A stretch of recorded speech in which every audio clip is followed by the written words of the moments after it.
Video will start right there. There we go. All right. So first things first, let's go ahead and get a name and title, please. Yeah, my name is Nick Weber. I'm the political lead for NABTU, Wisconsin, which is North America's Building Trades Union. North American Building Trades Union. Union's been in the news a lot lately. Unions have been in the news a lot lately.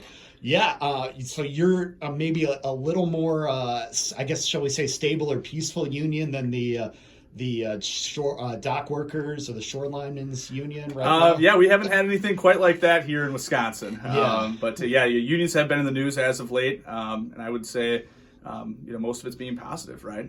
Right. I mean, yeah, because I guess, you people, both sides of the political aisle, you've got your feelings about unions, but really what it boils down to is you want what's best for your people. You want to be able to stand up for them and make sure they've got good conditions and most importantly, get home safe to their families at the end of the day, right? You hit it right on the head, Mike. Not only, right, are union members, skilled tradespeople, but they're also members of our communities, right?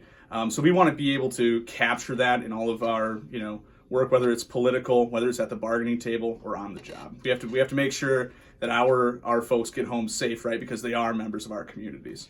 Yeah, no doubt about it. And so I guess just for those of us that don't know, I'm not familiar with unions at all. I come from South Dakota where unions really are non-existent. So give us just kind of the elevator pitch. I mean, what does a job in a union bring to the table for those that are employed? What an excellent question. Thanks so much, Mike, for that. I'm going to back up just really quick Sure. on that. Wisconsin has such a rich history of unions and unionism. A lot of, some of the first union movements in our country and some of the most impactful ones started right here in the state of Wisconsin. Some of them are great and some of them aren't so great, right? And some of those early on strikes, some of those early on labor struggles, they happened here in Wisconsin. So what we carry with us here as Wisconsinites and union members that are Wisconsinites is a rich history. So with that being said, the elevator pitch of unions and being a part of a union is a couple of things, especially for our construction members. Number one, right when you start off, going into an apprenticeship. And that is so critical, not only for the future of our trade and making sure, that the buildings that we build in town or any of those infrastructure projects are being built by skilled people, but also being able to give folks the ticket to the middle class, right? You're going to have a job, right, with benefits, with a stable retirement and wages here that can support our families and our communities. Mm-hmm. So that's mostly the elevator pitch. I could go on and on about the intricacies of how that happens, but more or less, that's what we do around here. Yeah, and I mean, who doesn't want that? Right. Yeah. Just not me though, because I'm not great with my hands or anything like that. Yeah. There's a reason I'm not fixing combines and things with my dad. We all find our own paths. Yes. But enough about me. But so on your side, what you're here today for is basically today's kind of a day of action for you. You're going out. You're going to be going out in the community and knocking on doors with some political candidates up here. What is that tie between unions and the political candidates? Obviously, we all know they're mostly Democratic, but I imagine that you work with political candidates of all breeds if you have to. Right? Yeah, we sure do. We sure do. And that's something that we take a lot of pride in, right? What's, right for our members and then our communities, right? Like I said, our members are, part of our communities. And being able to have those honest conversations with candidates and then further on elected officials. So a few things here that are really important. Number one, we understand as union members that a lot of our day-to-day work, whether it be on the job site, at the bargaining table, or just out in the community, is affected by legislation. And we have the responsibility as union members, right, to be able to tell that story to other union members and allow them to understand and saying, hey, maybe this job that you are working on right now is a result of legislation, and being able to have that conversation with the union member about that's why you're working here, maybe in your hometown even, right? At your local library, on your local bridge, at your local high school. But then also being able to have that conversation with members of the community and saying, I think it's a very good thing, right? Number one, right? Our library is getting fixed, our roads are getting fixed, and there's local people working on these jobs and skilled local people.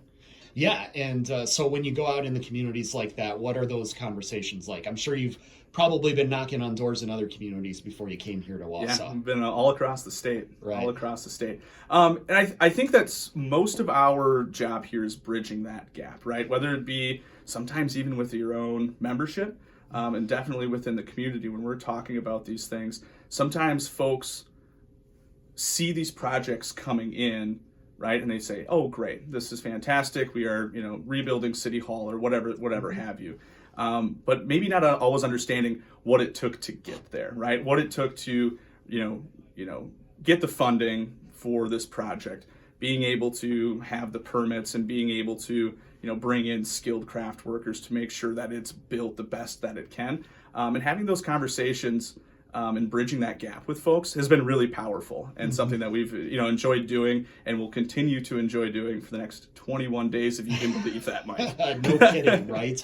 Yeah, it seems like the election will never get here at some point, but we will get to that.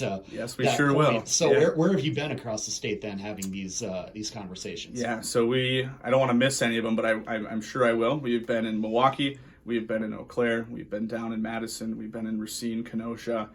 Plan on heading over to Green Bay, Oak Creek, really hitting all, everywhere that we can here, in the last couple months and in the next 21 days. We're living out of our Ford Taurus right now. Wow, they don't even have a Ford Astro van for you. You've got the smaller vehicle, right? Hey, we like the Ford Taurus. We like the Ford Taurus. Union built in America. Yeah, that is true. That is true. Yes. So, what are some of the conversations then that you're having with the candidates that are running for the legislature? What do you want to see get done in Madison over the next 2 years?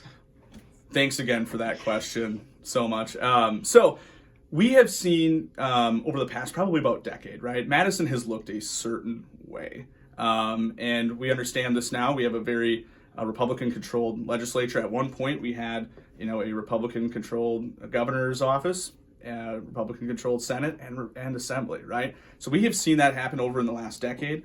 Obviously, we have now, with the lines changing, right, due to the decision earlier on this spring, what we view that as is that our lines in our legislature has the opportunity to look a little bit more like Wisconsin, the 50-50 state that we are. And some opportunities that we have here is being able to bridge that gap to folks across the aisle, but also holding, our endorsed candidates from, the unions accountable on what our issues are. Some of those things being prevailing wage on projects. Some of those things, being responsible bidder ordinances. And things like that. That's a whole other segment, Mike. But Sure. But those are some of the few issues here that we have. We understand here that the right to work in Act 10 happening earlier on, in the decade, had a huge impact on unions. Those are some things that we want to be able to share our message in.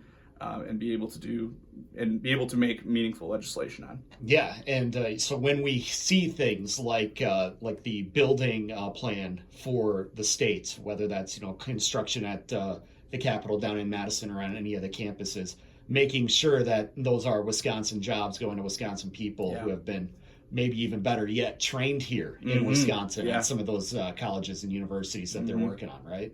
Yeah, and so what's really cool about the union apprenticeships is that a lot of these, if not all of them, are 100% privately funded, right? It's between the contractors and the unions, right? We set up a joint apprenticeship where union members are able to serve their apprenticeship here without any sort of taxpayer dollars needed for those, because the union and the contractors pay for that, because we all see the need here for skilled operators, skilled plumbers, skilled steam fitters, bricklayers, electricians, whatever have you. And it's a really powerful thing. And a lot of the history of apprenticeships starts right here in Wisconsin. So that's something that we want to be able to continue to be at the forefront of moving forward. So then when you see stuff like what we've got going on here in Wausau, I'm sure you probably drove right by a couple of construction sites as you were on your way into downtown here. Yeah. Is that get the heart beating a little faster there, seeing dirt moving like that and the cranes going like they are here in Wausau? You know it. And I think that Wausau is a perfect example of, some of the really important, whether it be, advocacy with our elected officials here, and then previous, election cycles, making sure that we are supporting candidates that are supporting our local communities and workforces. So absolutely gets my heart beating. We have been able to stop on a few jobs here in Wausau and all the way down the river here. And what we're seeing here is that local people are working on these jobs in their communities. And that's exciting for me, but I know that it's exciting for the workers and their families as well. I'll tell you what, I drive by one of them every day on my way into the office, and it is really cool to kind of see the progress that's being made every day, saying, oh, I didn't look at this for 8 hours, and look what they've gotten done. You bet. In that time. So, you bet. Yeah, get those construction workers on the job. You'll get something done real quick. You know it. Well, one last thing before we let you go. Again, obviously, we said unions obviously go more towards the Democratic side of things. You know what radio station you're at today here. I sure do, yeah. Talking with Republican lawmakers, I mean, what is your message when you go to that side of the aisle and trying to bridge that gap and get things done in Madison, if you will? Yeah, I think that what we all have in common, whatever letter you may have next to your name, is we all do value our Wisconsin workforces, which is some of the most hardest working, highly skilled workers in the country. And I would bet that not only our labor organizations would say that, but also our contractor associations would say that, right? We have some of the most skilled workers in the country.